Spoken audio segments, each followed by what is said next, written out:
Assalamualaikum warahmatullahi wabarakatuh.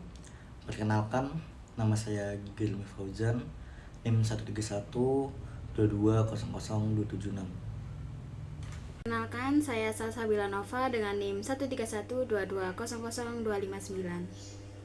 Perkenalkan, nama saya Farah Salsabila Zura Putri, NIM 13212000316. Perkenalkan, nama saya Rama Syafri Faturozi, NIM 13122000288. Nama saya Nikita Rafasara dengan NIM 13122000275. Jadi di sini saya akan membahas mengenai ringkasan pada putusan Mahkamah Konstitusi nomor 96/PUU nomor 22 tahun 2024 tentang pengujian Undang-Undang nomor 4 tahun 2016 tentang tabungan perumahan rakyat atau yang biasa dikenal dengan sebutan TAPERA. Jadi pengujian ini dilakukan oleh pemohon, yakni para advokat dari LBH Konfederasi Serikat Buruh Indonesia atau disingkat KSPSI, yang disebut sebagai pemohon. Jadi KSPSI itu mempersoalkan beberapa pasal yang ada di dalam UU Tapera, dan ini tuh merupakan pasal kunci atau pasal jantung yang ada di dalam UU Tapera, yakni ada pasal 7 ayat 1,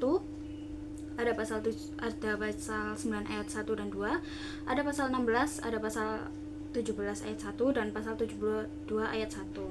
Jadi menurut KSPSI itu pasal menilai itu bahwa Undang-Undang Tapera itu merupakan undang-undang yang bertentangan dengan UUD 1945. Jadi KSPSI itu mempermasalahkan beberapa poin, yakni yang pertama ada beban ekonomi pekerja.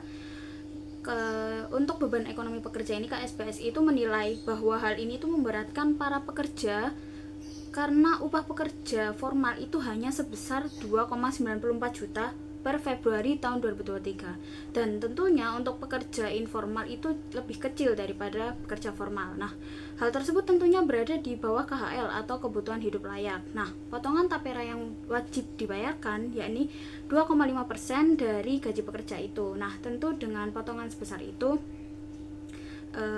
lumayan untuk membeli kebutuhan yang lain dibandingkan untuk melakukan pembayaran iuran tapera. Nah, dan juga karena upah yang kecil dan potongan yang dinilai cukup besar, itu menekan daya beli juga. Dan untuk poin yang kedua, ada soal iuran jaminan sosial. Jadi pekerja dan pemberi pekerja itu sudah menanggung berbagai iuran wajib, seperti ada BPJS Kesehatan, BPJS Ketenagakerjaan, ada JHT, JP, dan JKK serta JK yang ditanggung oleh pemberi kerja. Lalu yang ketiga, adanya tumpang tindih program perumahan. Nah, hal ini tuh tentu dinilai krusial ya, karena BPJS Ketenagakerjaan itu sebenarnya sudah memiliki program yakni ada manfaat layanan tambahan. Nah, skema seperti ini tuh hampir mirip seperti Tapera. Nah, dana dari MLT itu didapatkan dari jaminan hari tua. Nah, MLT ini bisa dipakai untuk pembiayaan rumah, lalu KPR dan sebagainya. Lalu untuk poin keempat itu ada kondisi kerja yang rentan. Jadi KSPSI itu menyoroti setelah adanya UU Ciptaker, banyak status pekerjaan itu yang berubah menjadi PKWT. Nah, hubungan kerja ini tuh tentu dinilai tidak stabil, dan juga meningkatnya PHK di tahun 2023 sampai 2024. Nah, kondisi seperti ini tuh tentu nggak relevan dengan kewajiban orang yang harus menabung untuk membayar iuran tapera seperti ini. Lalu yang kelima, adanya minimnya keterwakilan. Nah, di dalam pasal 54 UU Tapera, anggota Komite Tapera itu hanya berisi Menteri PUPR, Menteri Keuangan, Menteri Ketenagakerjaan, dan OJK, serta unsur profesional. Nah, ini tuh dinilai tidak ada perwakilan langsung dari pekerja atau buruh atau dari pengusaha langsung. Nah, KSPS itu melihat hal ini tuh dinilai nggak adil, terus diskriminatif, dan juga melanggar ILO juga. Lalu poin keenam, ada manfaat yang nggak merata. Jadi menurut pasal 52, pembayaran tapera ini digunakan untuk membantu peserta yang belum memiliki rumah pertama. Nah, tetapi pembayaran iuran tapera ini diwajibkan untuk seluruh peserta. Nah, tentunya manfaat ini tuh tidak bisa dirasakan oleh seluruh peserta, hanya digunakan untuk peserta yang belum memiliki rumah saja.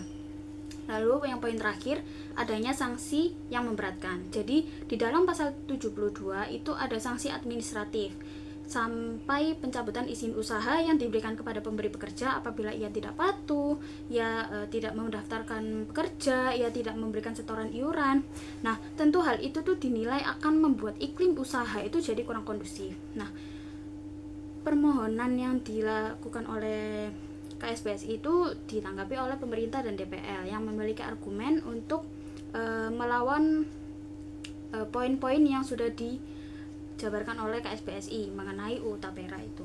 Nah, jadi menurut pemerintah, Tapera ini tuh merupakan amanat konstitusi dan undang-undang yang katanya merupakan implementasi dari pasal 28H ayat 1 Undang-Undang Dasar 1945, yakni hak atas tempat tinggal yang layak.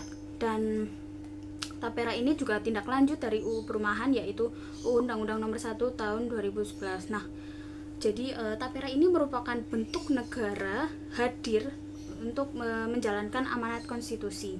Lalu yang kedua, mengapa iuran Tapera ini dinilai wajib? Agar dana yang terkumpul itu banyak dan dana murah dalam jangka panjang dan berkelanjutan, atau asas the law of large numbers, seperti itu. Jadi kalau sukarela, yang sifatnya sukarela itu ditakutkan dananya itu tidak cukup untuk membantu MBR. Lalu yang ketiga, mengenai Tapera yang mirip seperti program MLT milik BPJS Ketenagakerjaan. Jadi MLT itu hanya tambahan manfaat yang dari JHT. Dan jadi menurut pemerintah itu dari sumber dananya, mekanismenya, target yang diklaim itu berbeda. Dan juga soal bunga Tapera itu diklaim bisa lebih rendah atau tetap. Dan poin yang keempat, mengenai minimnya keterwakilan. Jadi menurut pemerintah itu sudah ada Menteri Ketenagakerjaan yang ada di Komite Tapera. Nah, menurut pemerintah itu Menaker dinilai sudah mewakili aspirasi pekerja dan pengusaha, serta juga ada BP Tapera yang berfungsi sebagai badan pelaksana yang bertugas untuk melindungi kepentingan semua peserta. Dan juga untuk beban ekonomi pekerja, pemerintah itu bilang bahwa iuran pemberi pekerja itu hanya 0,5%. Dan sebenarnya iuran Tapera ini sebagai pengganti beban iuran yang sebelumnya gitu. Jadi sebelum ada UU Ciptaker itu pemberi pekerja itu wajib membayar iuran pengganti perumahan sebesar 15% dan pesangon atau penghargaan masa kerja PHK. Jadi pada saat PHK. Jadi iuran 0,5% itu dinilai jauh lebih ringan gitu. Lalu untuk poin 6 yaitu manfaat bagi semua. Nah, peserta yang tidak masuk MBR atau yang sudah memiliki rumah itu disebut sebagai penabung mulia. Nah, manfaat dari Tapera ini bagi orang-orang yang sudah memiliki rumah atau yang tidak termasuk dalam MBR, uang iuran itu akan dikembalikan semua pada saat pensiun dan juga ditambah hasil pengembangan dan juga hasil investasi. Dan hasil investasi ini targetnya lebih tinggi dari bunga deposito bank biasanya. Lalu BP Tapera juga menambahkan penjelasan mengenai Tapera. Jadi BP Tapera sendiri itu merupakan badan yang bakal mengelola uang triliunan, dan soal status dan kesiapan mereka, BP Tapera ini merupakan badan hukum yang sui generis yang dibentuk khusus oleh undang-undang, independen nirlaba, yang bertugas untuk mengelola dana Tapera secara profesional, transparan, dan akuntabel. Nah, untuk peraturan BP Tapera ini untuk pekerja mandiri ini sudah siap per Januari tahun 2025. Nah, BP Tapera juga menjelaskan model bisnis dan pengelolaan dananya. Alurnya itu dilakukan pengerahan, lalu mengumpulkan iuran, pemupukan, dan dana akan diinvestasikan oleh manajer investasi yang diawasi oleh OJK. Nah, baru dilakukan pemanfaatan ke KPR, ke KBR, ke KRR lewat bank penyaluran dana. Dan sudah dialokasikan secara jelas, yakni sekian persen untuk cadangan likuiditas, sekian persen untuk investasi. Lalu mengenai keamanan dana dan akuntabilitas, jadi dana Tapera itu merupakan dana amanat milik peserta. yang tentunya dikelola terpisah dari APBN. Nah, pengawasannya itu tentunya berlapis. Ada Komite Tapera, ada OJK, dan dana tersebut dapat diaudit oleh BPK. Bahkan ada sanksi berat untuk BP Tapera apabila telat mengembalikan dana pada saat pensiun. Tetapi dana yang digunakan untuk Tapera itu tidak dijamin oleh LPS karena ini bentuknya unit investasi, bukan simpanan bank, jadi ini menjadi resiko investasi. Lalu soal isu BPK yang menemukan dana Bapetarum PNS itu sudah ditindak lanjuti dan permasalahannya sudah selesai. Lalu untuk penabung mulia yang dikatakan oleh pemerintah, ini tuh pada akhir kepesertaannya mereka mendapatkan kembali iuran pokok beserta hasil pengembangan investasi. Nah, soal hasil investasi atau ROI-nya itu targetnya minimumnya setara rata-rata bunga deposito bank pemerintahan per tahun 1 tahun. Jadi mereka itu mendapatkan rata-rata bunga deposito itu seperti milik bank pemerintah selama 1 tahun. Tapi mereka juga akan memperlihatkan data historis dana yang dikelola dan berpotensi hasilnya lebih tinggi, yakni 4,31% per tahun, yang padahal deposito biasanya rata-rata hanya 2,68% per net. Jadi dalam putusan MK nomor 96/PUU nomor 22 tahun 2024 argumen KSPS itu menolak. Lalu untuk pemerintah dan DPR itu melawan KSPSI atau membela, dan juga BP Tapera itu memberikan penjelasan tambahan. Di sini saya akan menjelaskan ringkasan putusan MK putusan nomor 96 PUU 2024 tentang pengujian Undang-Undang nomor 4 tahun 2016 tentang Tapera. Yang pertama itu ada pertimbangan Mahkamah Konstitusi. Yang pertama itu kewenangan dan legal standingnya. Nah, di sini MK itu menegaskan bahwasanya untuk kewenangannya MK itu sudah jelas, yaitu merupakan uji material terhadap Undang-Undang 1945. Yang kedua, pemohon yaitu KSPSI itu memiliki kedudukan hukum sebab serikat buruh memiliki kepentingan langsung dalam pelaksanaan Undang-Undang Tapera yang membebani pekerjanya dengan pemotongan upah tadi. Yang kedua, hak dan atas upah itu dan perlakuan yang adil. Nah, MK itu menilai bahwa dalam putusannya itu kewajiban iuran Tapera sebesar 3% dari gaji pekerja itu dapat mengurangi hak tiap buruh dan untuk memperoleh penghasilan yang layak, terutama bagi mereka yang berupah minimum. Nah, MK juga menegaskan bahwasanya negara wajib menjamin kesejahteraan rakyat, bukan membebaninya malahan. Jadi tanggung jawab tersebut kepada rakyat sendiri melalui potongan wajib tersebut. Yang ketiga, hak untuk tidak diperlakukan secara diskriminatif. MK menilai dalam putusannya itu struktur Komite Tapera itu yang melibatkan unsur pekerja dan pengusaha bertentangan dengan prinsip keadilan dan kesetaraan. Diskriminasi dalam partisipasi kebijakan publik yang seharusnya mencerminkan keterwakilan seluruh pihak yang terdampak. Yang keempat, ada tanggung jawab negara terhadap rakyat miskin. Menurut MK, penyediaan perumahan bagi masyarakat berpenghasilan rendah adalah tanggung jawab konstitusional pemerintah sebagaimana diatur dalam pasal 34 ayat 1 Undang-Undang 1945. Pemindahan beban pembiayaan perumahan kepada pekerja melalui iuran Tapera itu tidak sejalan dengan prinsip negara. Yang 5, ada ketidaksesuaian norma dan akibat hukumnya. MK menemukan bahwa pasal 72 ayat 1 Undang-Undang Tapera yang mengatur sanksi bagi pemberi kerja dan pekerja yang tidak menyetor iuran. Hal itu bertentangan dengan Undang-Undang 1945 dan tidak memiliki kekuatan hukum mengikat karena pasal 16 Undang-Undang Tapera itu menjadi dasar bagi peraturan pelaksanaan, yaitu PP nomor 25 tahun 2026 dan PP nomor 21 tahun 2024. Maka kedua PP tersebut juga kehilangan dasar hukumnya dan tidak dinyatakan berlaku. Nah, selanjutnya ada Mahkamah Konstitusi sebagian mengabulkan permohonan dengan amar pokok sebagai berikut.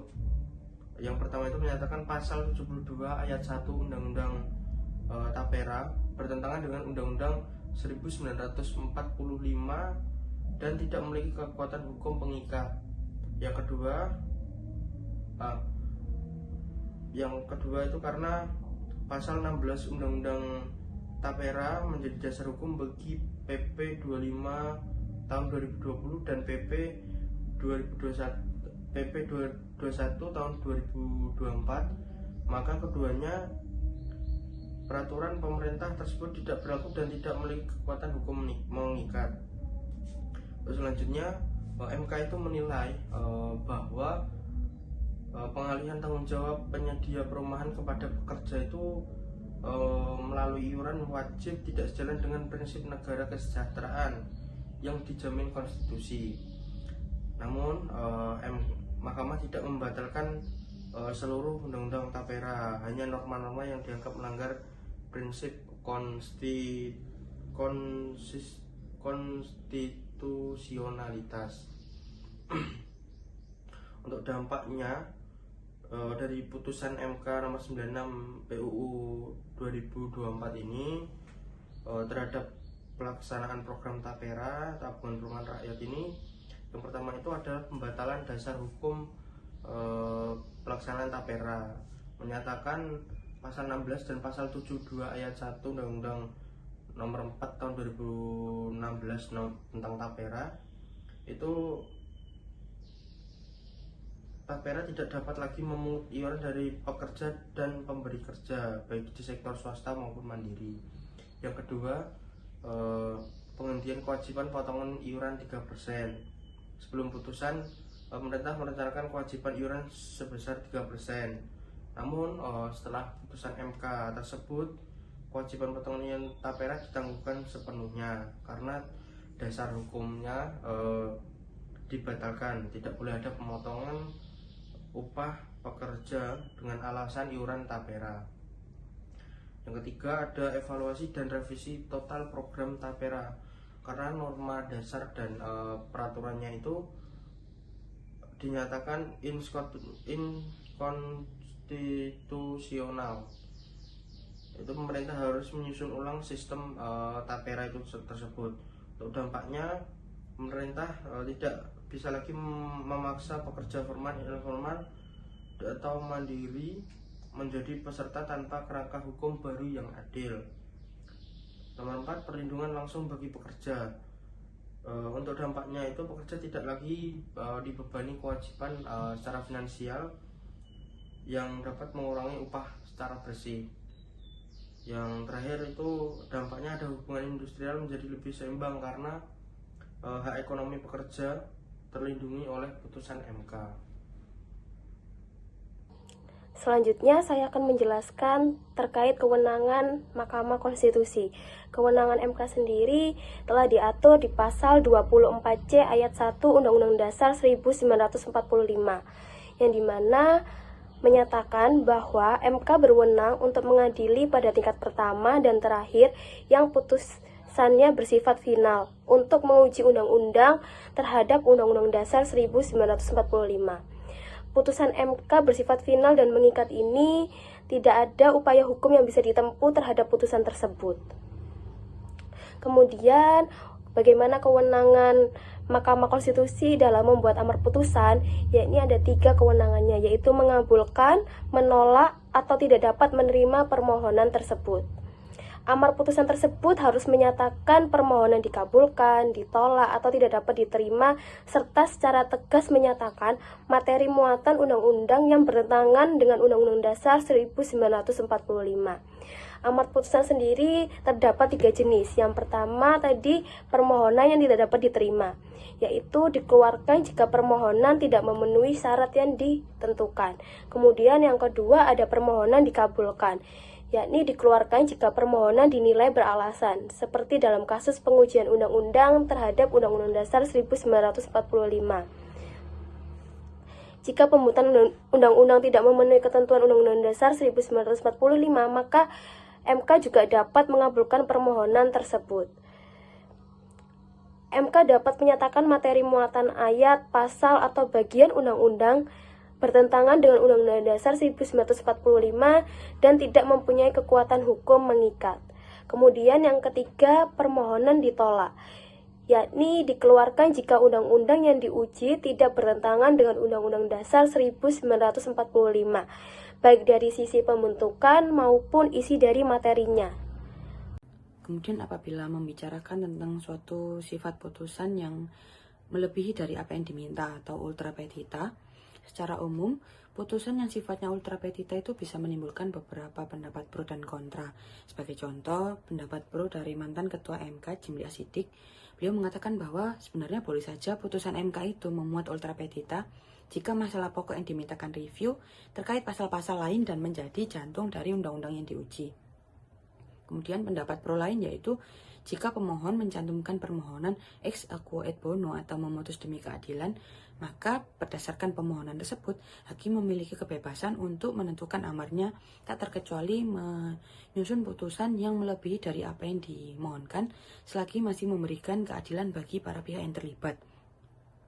Kemudian untuk beberapa pendapat kontra dari adanya putusan yang bersifat ultra petita yaitu yang pertama, dikhawatirkan dapat mengintervensi fungsi legislasi, yaitu dianggap menciderai prinsip kedaulatan rakyat, bahkan terkesan mencampuri ranah kekuasaan lain, yaitu seperti eksekutif dan legislatif, sehingga bisa melanggar doktrin pemisahan kekuasaan dan check and balances. Kemudian juga, menurut Mahfud MD dan mantan Hakim Agung Benjamin Mangkudilaga, beliau berpendapat bahwa MK tidak boleh membuat putusan ultra petita tanpa pencantumannya di dalam undang-undang. Nah, dahulu sebenarnya ada pasal 45 huruf A di dalam Undang-Undang Nomor 8 tahun 2011 tentang perubahan atas Undang-Undang Nomor 24 tahun 2003 tentang MK yang pada intinya menyebutkan bahwa putusan MK itu tidak boleh memuat amar putusan yang tidak diminta oleh pemohon atau melebihi dari apa yang dimohonkan. Namun kemudian pasal 45A ini dihapuskan berdasarkan Undang-Undang Nomor 7 tahun 2020 tentang perubahan ketiga atas Undang-Undang MK tersebut. Kemudian apabila dikaitkan dengan putusan yang ada di dalam putusan MK nomor 96/PUU/12/2024 ini yang pada intinya menyebutkan bahwa sebenarnya di dalam permohonannya KSPSI hanya meminta beberapa pasal seperti pasal 7, 9, 16, kemudian 54 dan 72 untuk dinyatakan bahwa pasal-pasal tersebut tidak mempunyai kekuatan hukum yang mengikat. Jadi itu saja permohonan dari pihak pemohon. Namun di dalam amar putusannya MK menyebutkan bahwa pasal-pasal tersebut itu sifatnya inkonstitusional bersyarat. Jadi bisa dipahami bahwa dari putusan ini MK memberikan waktu kepada pihak penyusunan undang seperti DPR untuk memperbaiki pasal-pasal tersebut, dan kemudian MK juga memberi waktu atau memberi deadline tenggat waktu bagi DPR selama 2 tahun untuk memperbaiki pasal-pasal tersebut, sehingga apabila dalam jangka waktu 2 tahun tersebut pasal-pasal yang diajukan uji material oleh si pemohon masih tidak dilakukan perbaikan atau revisi, maka undang-undang tersebut dinyatakan tidak diberlakukan. Jadi dapat dipahami bahwa putusan yang disusun oleh MK terkait pengajuan uji material Undang-Undang Tapera ini bagi sisi pemohon bisa dikatakan bahwa mereka masih bisa mendapatkan keadilan karena MK memberi ruang atau memberi waktu bagi DPR untuk memperbaiki pasal-pasal yang diajukan oleh pemohon ini. Namun di sisi lain, MK juga bisa dianggap mencampuri urusan legislatif atau kewenangan lain karena tentunya putusan MK yang terkesan untuk menyuruh atau memerintahkan legislasi untuk memperbaiki undang-undang ini dianggap mencampuri ranah kekuasaan lain. Baik, di sini saya akan menyimpulkan bahwa Konfederasi Serikat Buruh Seluruh Indonesia (KSBSI) ini mengajukan uji materi terhadap sejumlah pasal dalam Undang-Undang Tapera karena menilai kewajiban iuran tapera memberatkan pekerja dan berpotensi melanggar hak konstitusional seperti hak penghidupan yang layak, non-diskriminasi, serta prinsip partisipasi dalam kebijakan publik. KSBSI ini juga mengkritik adanya tumpang tindih dengan program pembiayaan perumahan lain seperti MLT, BPJS TK. Minimnya keterwakilan pekerja dalam komite tapera, manfaat yang tidak merata, hingga sanksi berat bagi pemberi kerja yang tidak patuh. Di sisi lain, pemerintah dan DPR mempertahankan tapera sebagai amanat konstitusi berdasarkan asas gotong royong untuk menyediakan dana jangka panjang bagi masyarakat berpenghasilan rendah.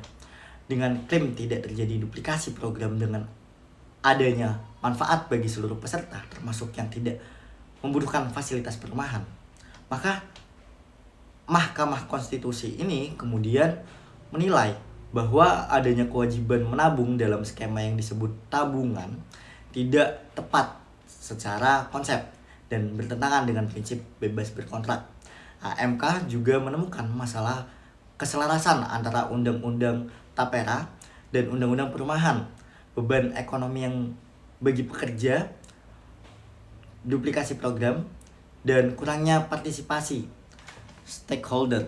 Akibatnya, pasal-pasal penting dalam Undang-Undang Tapera ini dinyatakan inkonstitusional bersyarat sehingga tidak dapat diberlakukan sampai dilakukannya perbaikan dan pemerintah dan DPR dalam waktu 2 tahun, terutama terkait perubahan sifat kepesertaan menjadi sukarela serta penambahan keterwakilan pekerja dan pengusaha dalam komite tapera. Putusan ini memberikan jeda bagi publik dari kewajiban potongan iuran dan menjadi peluang untuk mendesain ulang sistem pembiayaan perumahan yang lebih adil, transparan, dan partisipasif dan tidak membebani pekerja secara berlebihan. Mahkamah menegaskan bahwa kebijakan negara dalam pemenuhan hak-hak atas perumahan tetap proporsional serta menghormati hak-hak dasar warga negara. Putusan MK ini menjadi koreksi penting bahwa pemenuhan hak atas perumahan tidak boleh dibangun dengan mengabaikan prinsip keadilan sosial.